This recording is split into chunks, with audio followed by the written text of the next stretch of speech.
Hello and welcome to the True Works Podcast, the podcast that helps you understand the gospel and how it applies to your life and your work. I am your host, Joshua Smith, and in this inaugural podcast episode, I have as my co-host, Doug Meikle. Doug, welcome to the show.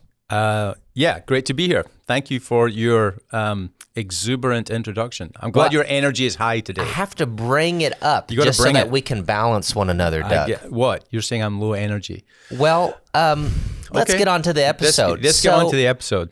This episode is a bit different from what is going to come afterwards because we thought it would be a good idea to give the viewers an introduction of not only what we're going to do here on the podcast, but what the Faith Work Intensive, which if you're listening to this podcast, you're probably most likely in.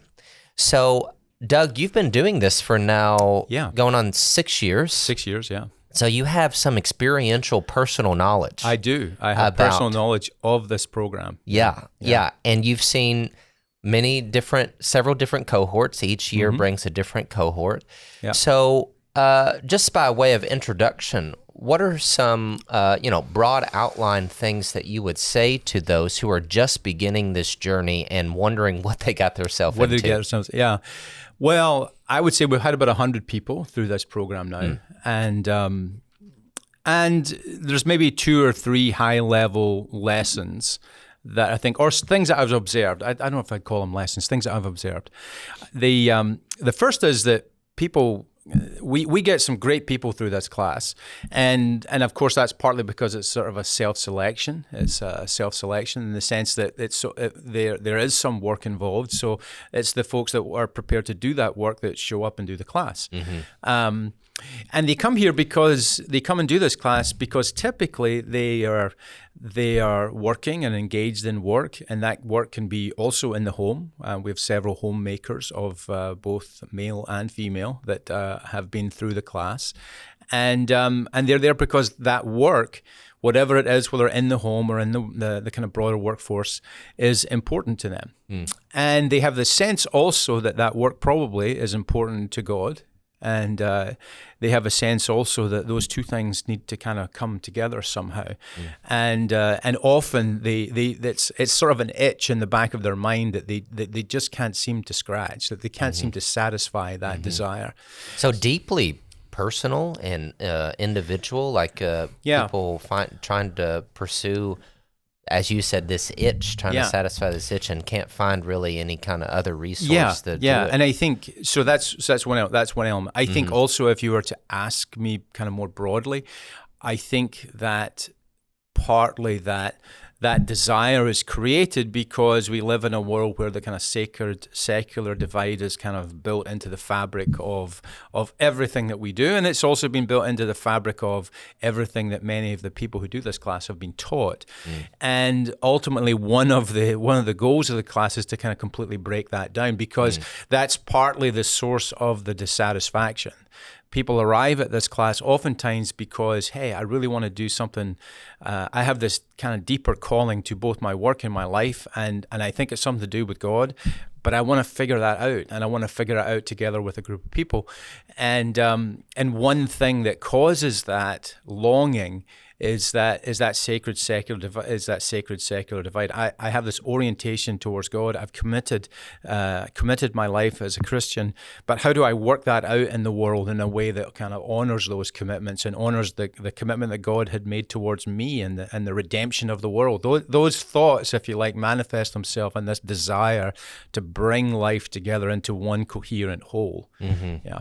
And just so our viewers are familiar, so you use this turn of phrase, this distinction, the sacred secular divide, of how it's even baked into the way we do church. Yeah, for sure. Certainly. Yeah, it's not just the world out there, like Christians and churches are guilty of this, that just to give you a sense, and we'll talk more about this in the podcast episodes that follow, but that the sacred secular divide is this orientation to the activities and the pursuits of life, where in one bucket we have the holy, sacred, good things that God cares about and wants us to do, and we can put a label on that. Maybe that's reading our Bible, maybe that's church attendance, maybe that's evangelism, maybe that's mercy ministry. But we can put, but then all the other stuff, the stuff that we do most of the day are the dishes, change diapers, board meetings, drive to work, so on and so forth.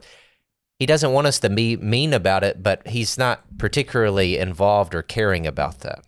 Well, I mean, I think maybe a practical way of illustrating that, I think, is that for the folks that do this class, many of them, they're in church, 3 or 4 times a month. How many times in their Christian life have they heard a sermon that's really kind of grounded in the work experience?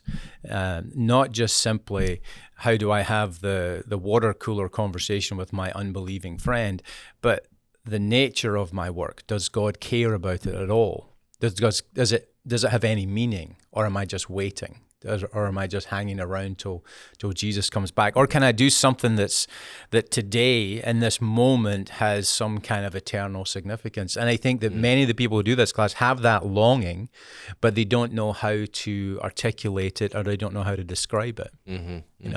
And it's our hope at TrueWorks, by coming alongside churches to host this Faith Work Intensive. We don't have all the answers, of course, but to open up the conversation where we can seek the answers together. Yeah, I mean, I think, so open up the conversation, I think, is a good way to put it. I mean, I think that, or maybe here's a confession, that we are not professionals in the sense of we're going to give you these 5 key things to do, and that will be the answer to every question about faith and work. What we are is folks who are kind of serious about that issue, if you like, the integration of faith and work, and we've got a bit of experience now, having been around it for me around a decade now, and we want to help you along that journey. What you'll find as you go through this class, the people who go through this class, is that it's not something where, and there's a bunch of different illustrations about this, but it's not something where I can just simply tell you, do your job this way and everything will be fine. And partly that's because all of these tasks and roles and jobs that we do are different enough that, my experience as an engineer and a manager doesn't really make that much sense to a carpenter, a lawyer, or a doctor. Those are different vocations and different professions that have their own internal rules. And demands and rules. Exactly. Yes, yeah. So what we can do is help you and facilitate you if you're in one of those roles, a house builder, a homemaker, a doctor, a lawyer. We can help you discover the kind of internal structure of that work and how one can be a faithful Christian within it. That's what we want to try and do. Now, I don't know if this is part of our Western heritage or particularly our American heritage, we want those 5 steps. We desperately want these here are the 7 principles. If you want meaning to come into your work, do these things and all will be fine. But it's our conviction that doesn't exist. Yeah. And so the best that we can do is have a community where we're seeking this together, and then God revealing with this kind of theological framework to the carpenter in particular, the homemaker in particular, who is the expert in that field, how they're going to glorify God in that particular. That's an important expectation. No, it is an important expectation because we do get some people who go through the class who that's really their desire, is that there's got to be 5 simple steps that I can do and that will make everything better. And unfortunately, that's just not the way this class works. But actually, and the class works that way because that's not how life works. Life is more complex than that. It's more difficult. It's more challenging. And if there was a simple solution of that type, it would have been discovered and found already. So no, hate to tell you guys, but there is a bit of work to be done, formation to be done, commitment to be made. And that's why at the start of this, we're kind of trying to introduce that to you. But we want you to be hopeful as well, in the sense of, there's going to be a bit of work over these next coming months together. But it is worth it, and it's manageable. And we've had, like I say, about 100 people through the class now. So we've definitely seen our successes, and we want to share those with you. Yeah. So we've talked about a little of what the intensive setting, some expectations, but let's zoom out for just a moment and talk about TrueWorks as an organization and how this functions in TrueWorks. So can you kind of paint the vision broadly of who TrueWorks is, Yeah. and you can perhaps share some of the origin story and then how the intensive came out of that. Yeah, well, first of all, I guess I'm the founder of TrueWorks, and my name is Doug Meikle. And you guys will get to know me in the course of these coming months, and get to know Joshua, of course, in the course of these coming months. But yeah, I'm the founder of TrueWorks, and TrueWorks is a business accelerator, and our goal is to form good people and good ventures in Houston. We're kind of driven by our Christian faith, and we have 3 core activities. And one of those core activities is teaching and coaching. And the sort of what's the best way to put it? The sort of the premier program that we run in the teaching coaching is the Faith and Work Intensive, which you guys are going to participate in over the course of these next coming months. The origin story of that is really goes all the way back. Well, I guess I'll give you the whole story. It goes all the way back to my wife and I and my kids living in the Netherlands 10 plus years ago, and me teaching a course on faith and work for our young adult community at the church we went to in The Hague. And that's a very different context than here in the United States, of course. In The Hague and the Netherlands in general, there's only, I think, something like 2 or 3% of people are in church on Sundays. Wow. Yeah, so it's a completely different context. It's sort of definitely very post-Christian context in Europe. But at the same time, that was quite a unique community as well, because it had people from all around the world who'd come to The Hague to either, there was a couple of multinational companies that are based there, and they would have their kind of high potential folks circulate through there and get training and head back to their host countries to do work. Or we'd have folks come from all over the world who'd come to be part of the Chemical Weapons Initiative there, or the International Criminal Corps, a bunch of different people in our church. But all of these guys, I had a class of about 20 young adults there, and the fundamental question they had going through a book called Tim Keller's Every Good Endeavor, fundamental question that they had is, does my work mean anything at all, or am I just waiting?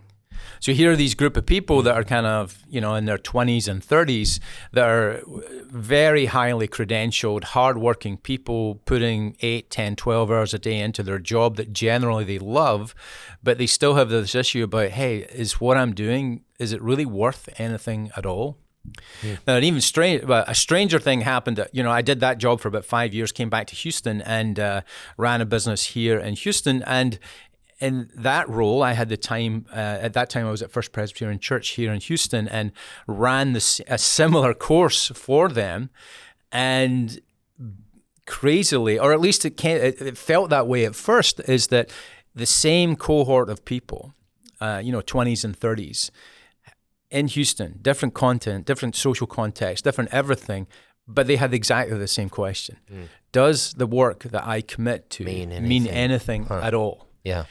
And so that was kind of in the back of my mind, at least, that was the itch that I had to scratch. I had to figure that out for myself, because as they asked me that question, I had to, 1, figure it out for myself, but 2, it became clear to me that this was something where, especially for a younger cohort of people, that if we don't resolve that question for them as Christians, we're going to lose them. And I really do mean that, and that is a kind of a fundamental question. Give the illustration sometimes that when I became a Christian, someone gave me a book called Evidence That Demands a Verdict, the old book by Josh McDowell, and because I guess at that point somebody felt that I had an evidence problem, that I needed evidence. And I think of my kids who are in their 20s and early 30s now. I don't think they've got an evidence problem. They have an action problem. They have a problem of, how does my faith relate to my everyday, and how does the faith relate to the everyday problems of the world? And if we don't resolve those for them, I think that's going to be, to the detriment of the church overall. So partly we founded TrueWorks out of that desire to try and create something that would help and support local churches and local businesses bring this aspect of faith into the core of their life. Into the core of their life. Wow, that's awesome. Thanks for sharing that origin story, so that it kind of gives some orientation of the larger context from which it came, but also the other activities that TrueWorks is engaged in. And as you say, this is the Faith Work Intensive is the premier part Yeah. of teaching, but we come along businesses and individuals, entrepreneurs, business persons to help form them as well. Yeah, so probably I'll add a couple of details about my background, and then I'll ask you to do the same, Joshua, because I think that's good for you guys who are going to do this class, that you kind of know where these folks are coming from.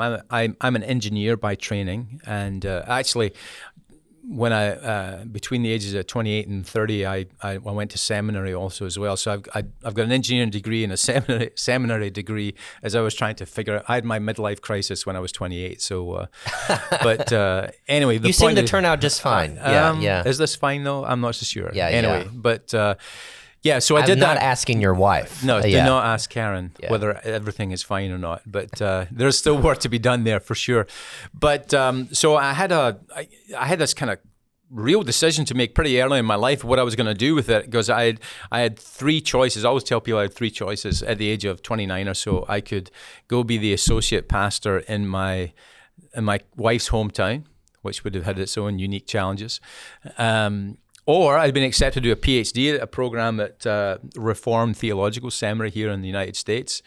Or the third option I had, I'd been working as an engineer to try and put myself through seminary, and the little startup company that I worked with there, they needed someone to come to America and open up an office. So Karen and I, it just crazily decided that seemed like a really good thing to do. And when you're that age, when you're in your late 20s like that, there's a lot of things I would never consider doing. I mean, it was crazy risky doing what we did, and crazy risky. Anyway, but we did it, and we came here, and I became an engineer, and I had a sort of 30-year career working in and around the oil and gas business here in the United States, but also in Dubai, and we lived in the Netherlands, and we lived in London twice as well. So we were pretty lucky in our career. You've been No, we were lucky in our career. We got some really nice places to live. That's awesome.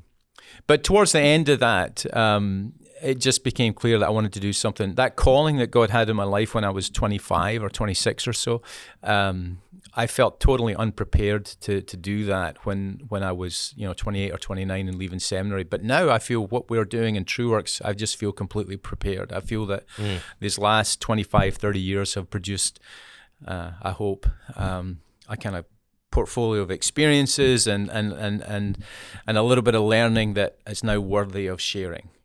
So that's how I kind of come to this place, and that's what we hope to share with you over the course of these next coming months or so. But I should ask you the same thing. How did you manage to get here? Well, we've been friends for several years. Wait, we're friends? Yes. Well, don't destroy that. Okay, part the of my illusion. life. Yeah, The illusion. yeah. It's Okay. I'm We having are friends. We I'm are having friends. a good week. Yes. So I am under the impression that Doug and I have been friends, and I went through the Faith Work Intensive actually last year. I was a student. Yep. And survived. And survived. So it can be done for anybody who is trembling with trepidation. And I. My wife and I went through it at the same time, which was a real gift. And we had considered going through it for actually several years. This was like the third year. And we didn't come with exactly the same sort of questions of like, what in my work means anything, because we had somewhat of a framework of this kind of grander picture of redemption. But what we really, really lacked was putting that into practice.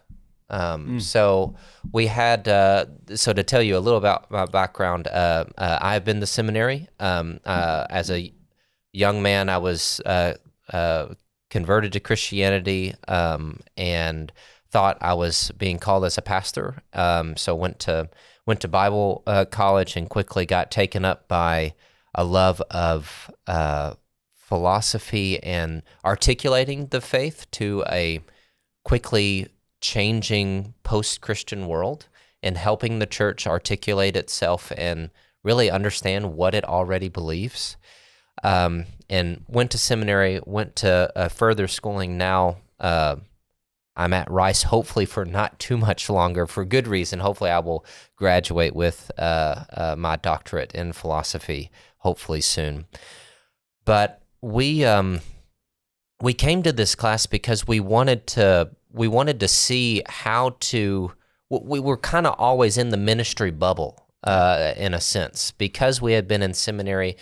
I had an idea of how to make ministry matter to God. That's kind of intuitive. But what about all these other aspects that the majority of Christians all these other industries that Christians have to deal with, and how are we going to help the church to do that? And so, Doug, you started this program, and you took a risk. Yeah, risk coming to America, not a risk on this program. Yeah, well, I was going to say risk in having me host these. Yes. That's a real risk, and Yes. they're not all finished yet, so the risk is yet to have its full oomph. Yeah.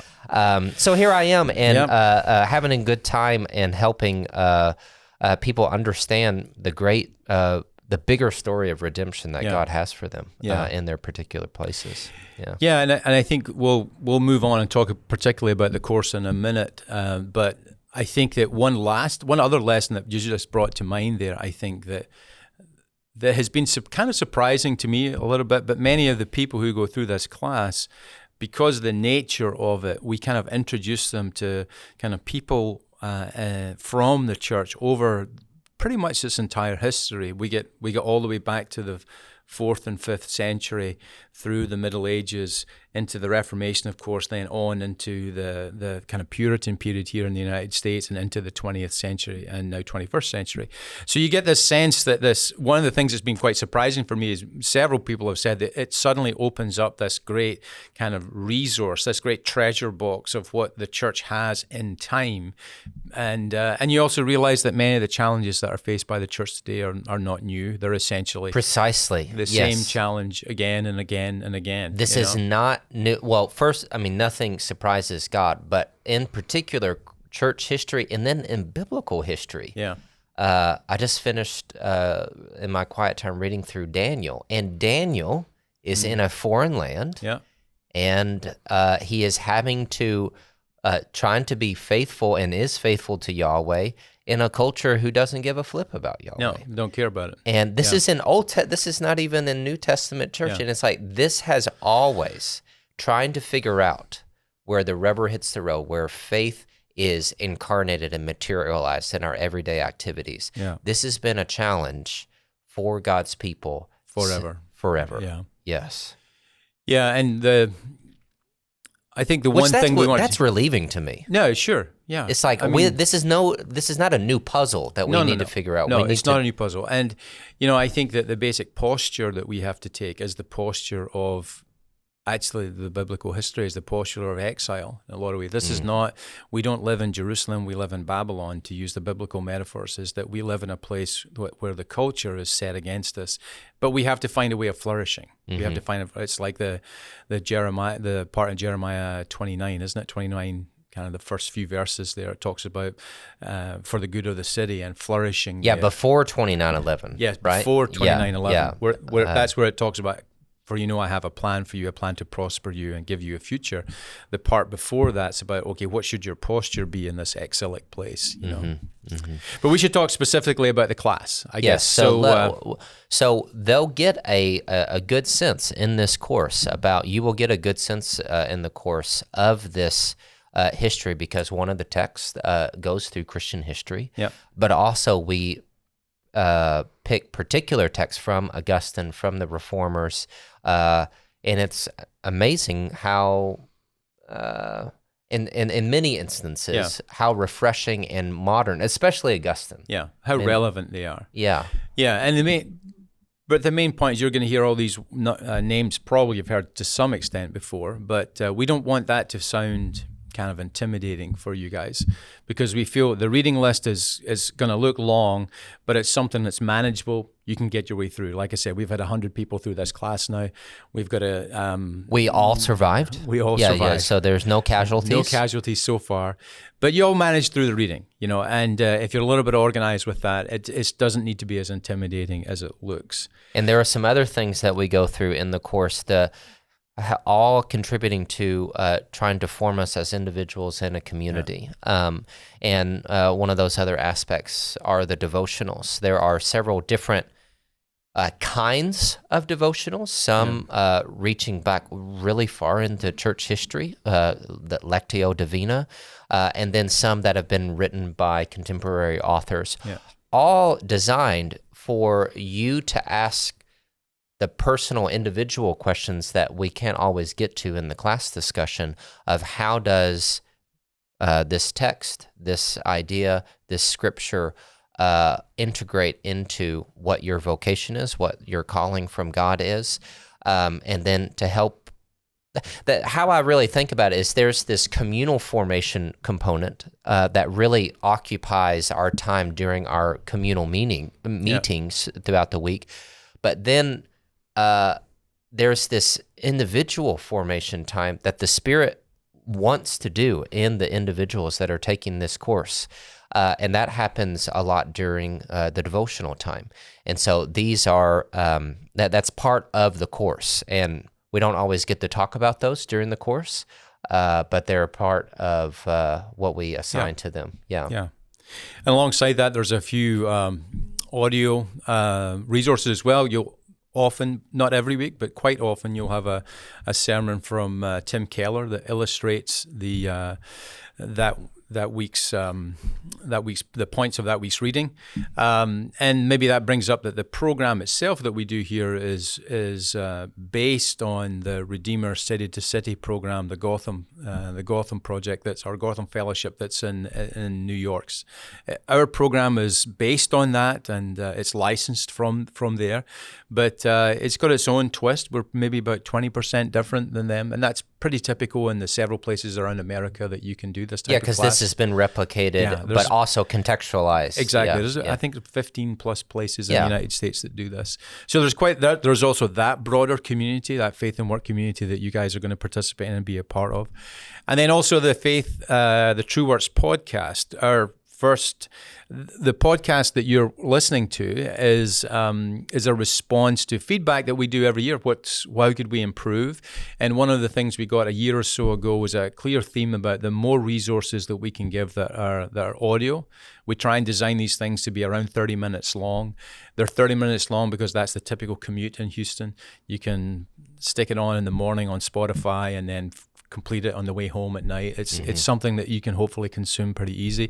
And the nature of the podcast, Joshua is going to host the podcast as we go through, and certainly first time through this, largely you're going to be talking with me, but over the course of time we'll probably involve other people to try and give a little bit of flavor to it. But the real point of these podcasts is to encourage you to read the books.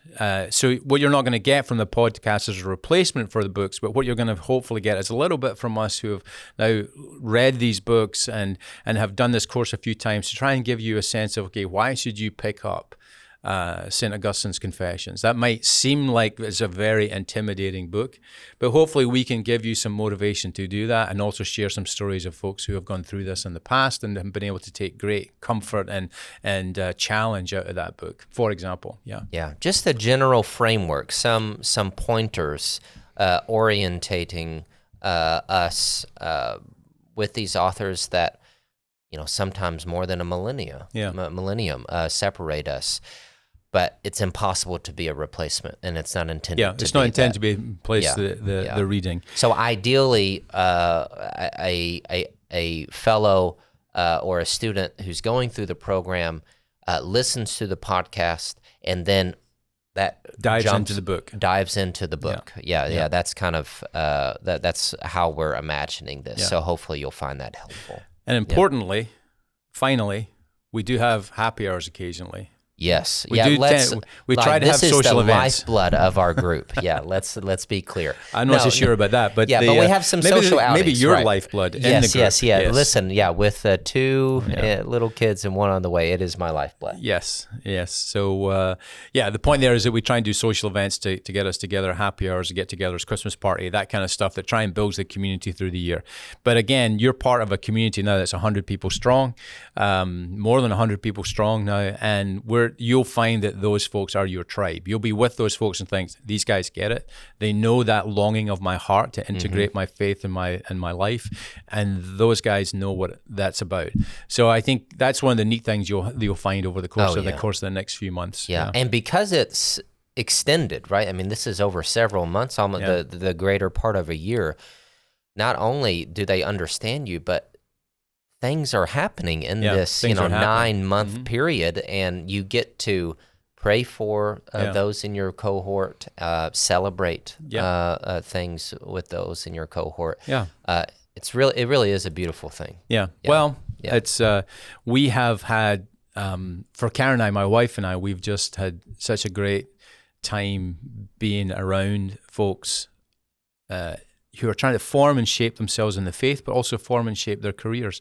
It's really been a neat thing for me. I get a lot of personal satisfaction out of that, of seeing people and pouring into people and trying to, help them along the road a little bit. I really have found at this point in my career, that's what motivates me and wants me to, get up in the morning and do things. That's really what I want to try and do. And this is just a great vehicle for that.